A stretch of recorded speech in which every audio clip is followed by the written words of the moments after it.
अखंड मंथन के सभी दर्शकों को नमस्कार।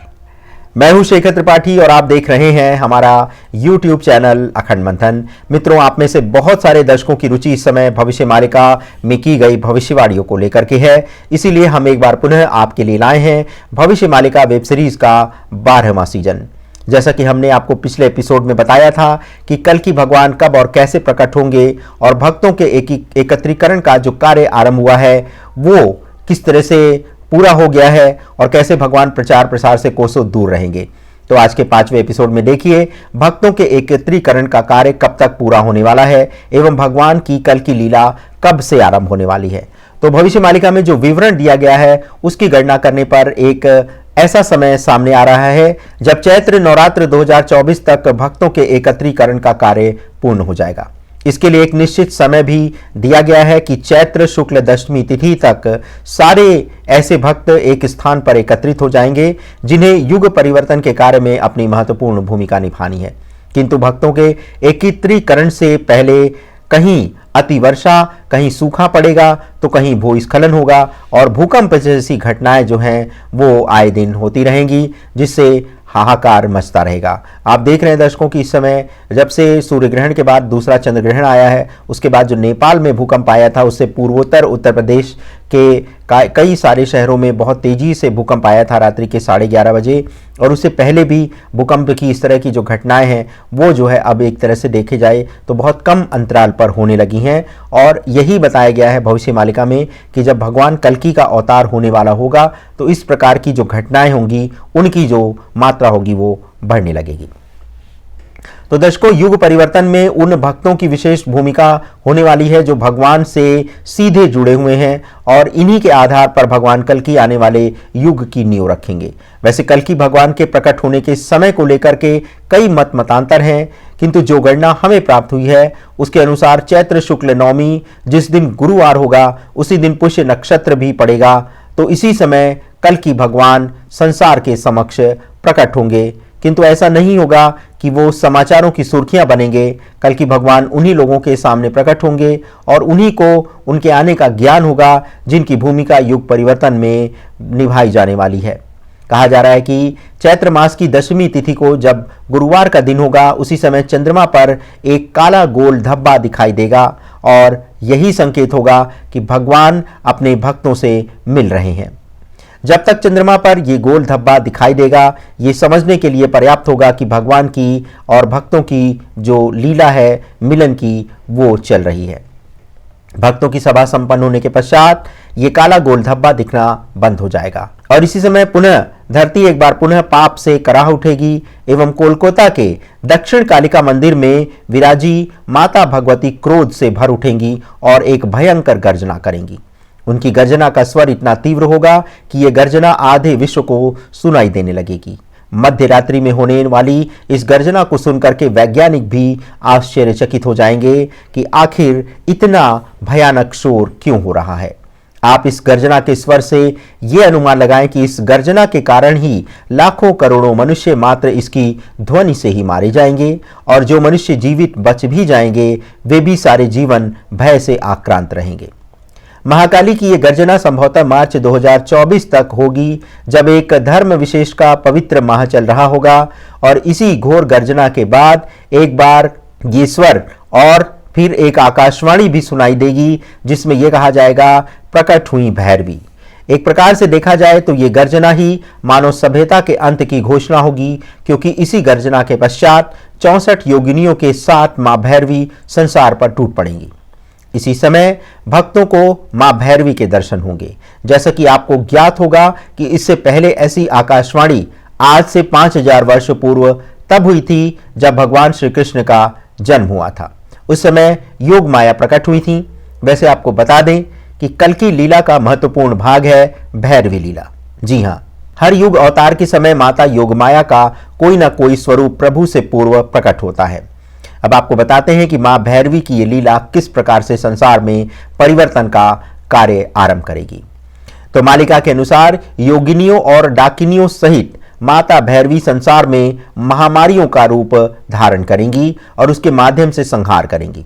सबसे पहले ये महामारियां नॉर्थ पोल यानी उत्तरी ध्रुव से फैलना आरंभ होंगी और ये बीमारियां रूस, चीन और अमेरिका द्वारा संसार में फैलाई जाएंगी। 2024 का अंत आते आते मां भैरवी अपने भक्तों की परीक्षा लेने लगेंगी और जो भक्त इस परीक्षा में खरे नहीं उतरेंगे वो काल के गाल में समा जाएंगे। मां इस समय अपने तंत्र भक्तों से तंत्र साधना की परीक्षा भी लेंगी।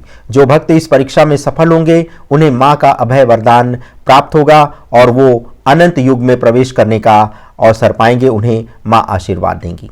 अब आप सोच रहे होंगे कि आखिर मां भैरवी को भक्तों की परीक्षा क्यों लेनी पड़ेगी, तो इसका उत्तर यही है कि कई तंत्र साधक अपनी तंत्र साधना के बल पर जब अहंकार करने लगे हैं तो वो इस विद्या का प्रयोग अपनी निजी स्वार्थ पूर्ति के लिए करने लगे हैं। जबकि यदि इस तरह की साधना करने वाले व्यक्ति को इस विद्या का प्रयोग मानव कल्याण के उपयोग के लिए करना चाहिए। मां भैरवी सभी दंभी और अहंकारी पापियों को रास्ते से हटा देंगी। भैरवी लीला के कारण फैली महामारी का संसार भर के किसी देश के पास उसका कोई तात्कालिक उपाय या चिकित्सा का उपाय नहीं होगा। भैरवी लीला के कारण ही संसार भर में एक तरह से अफरा तफरी मच जाएगी और यही होगी कल की लीला। जी हां दर्शकों, तब उस समय संसार की सारी तंत्र मंत्र की शक्तियां गुप्त हो जाती हैं जब भगवान कल की प्रकट होते हैं या कहिए फिर विलुप्त हो जाते हैं। ऐसी स्थिति में योग का बल भी कार्य नहीं करता। अतः योगिनियों की रक्षा के लिए केवल प्रभु के नाम की ही शक्ति होती है। इसी नाम के बल पर जीवन को बचाया जा सकता है। शेष किसी भी धारा के सत्संग करने में कोई भी आपको सहायता नहीं मिलेगी, जिसके लिए एक कथावाचक इस समय जोर शोर से प्रचार कर रहे हैं कि जो उनकी धारा में सम्मिलित होगा वही जीवित बचेगा। मालिका में यह भी लिखा है कि जिन भक्तों या सामान्य जनों के पास 10 लाख नाम मंत्र का बल रहेगा वही महामारियों से सुरक्षित रहेंगे। ऐसे ही साधक नाम मंत्र से अभिमंत्रित जल यदि किसी रोगी को पिला देंगे तो उसके देह से महामारी तुरंत विलुप्त हो जाएगी और ऐसा लगेगा कि जैसे उसको कोई महामारी हुई ही नहीं। 10 लाख महामंत्रों वाले साधकों के परिवार के लोग भी सुरक्षित रहेंगे और उन्हें किसी भी प्रकार का कोई कष्ट नहीं उठाना पड़ेगा। महाविनाश की प्रक्रिया आरंभ करने से पूर्व ही इन भक्तों को लाया जाएगा, जहां से वे भगवान की गुप्त लीला का अवलोकन करेंगे। किंतु जब आप इस घोर कलयुग में किसी से नाम मंत्र का 10 लाख जाप करने को कहेंगे तो लोग आपका उपहास उड़ाएंगे और आपकी आलोचना करेंगे। कलयुग के लोगों की बुद्धि तब तक इतनी भ्रष्ट हो चुकी होगी कि लोग मंत्र एवं नाम जप की क्रिया से दूर भागने लगेंगे। तब लोग ये नहीं जान पाएंगे कि भगवान के नाम मंत्र में भी इतनी शक्ति हो सकती है। तो ऐसे में आपको ये जानना आवश्यक होगा कि आखिर प्रभु के भक्तों के क्या लक्षण होंगे और किन्हें प्रभु का भक्त माना जाएगा। तो मालिका में लिखा है कि जिन भक्तों के मन में भक्ति की धारा स्वतः फूट पड़े और उन्हें किसी से इसके लिए प्रेरणा लेने की आवश्यकता ना पड़े, वे ही प्रभु के सच्चे भक्त कहलाएंगे। किंतु जो लोग ग्रंथों के वचनों को मिथ्या कहने लगेंगे और उसकी प्रमाणिकता मांगने लगेंगे अथवा तर्क वितर्क करने लगेंगे या फिर भविष्य मालिका को लेकर के उसको बदनाम करने लगेंगे, तो समझिए ऐसे लोग ही घोर पापी आत्मा होंगे और इन्हीं को अंत काल में काल सबसे पहले डसने वाला है। सबसे बड़ी बात भविष्य मालिका में ये लिखी गई है कि अधिकांश लोग मालिका के वचनों को मानने से इनकार कर देंगे। आगे चलकर लोगों का यही इनकार करना ही इस ग्रंथ की सत्यता का प्रमाण बनेगा। कलयुग में जब मनुष्य बहुत बड़े बड़े यंत्र बना लेगा और इसी यंत्र की शक्ति को वह विकास का मानक समझेगा और योगियों की मेधा शक्ति का उपहास उड़ाया जाएगा, तब आप समझ लीजिए कि ये घोर कलयुग का समय होगा। जैसा कि आप जानते हैं कि आयुर्विज्ञान और रसायन शास्त्र जितनी बड़ी गुत्थियों को चुटकियों में सुलझा लेते हैं, उन्हीं गुत्थियों को सुलझाने के लिए कलयुग में मनुष्य को बड़े बड़े यंत्रों की आवश्यकता पड़ती है। अतः जब अनंत काल आने वाला होगा और लोगों को सतयुग में प्रवेश करने का अवसर मिलेगा, तब इस कलयुगी विद्या का नाश करना ही होगा, क्योंकि बिना कलयुगी अस्त्र शस्त्र के विनाश किए बिना मनुष्य अनंत युग में प्रवेश नहीं कर पाएगा।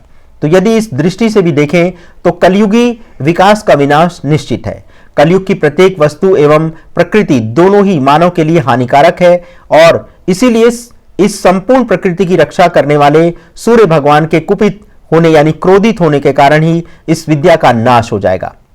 तो दर्शकों, आज के एपिसोड में बस इतना ही। भविष्य मालिका के 12वें सीजन के 6ठे एपिसोड में आपसे मिलते हैं कुछ नई रोचक जानकारियों के साथ। तब तक के लिए हमें अनुमति दीजिए। धन्यवाद। नमस्कार।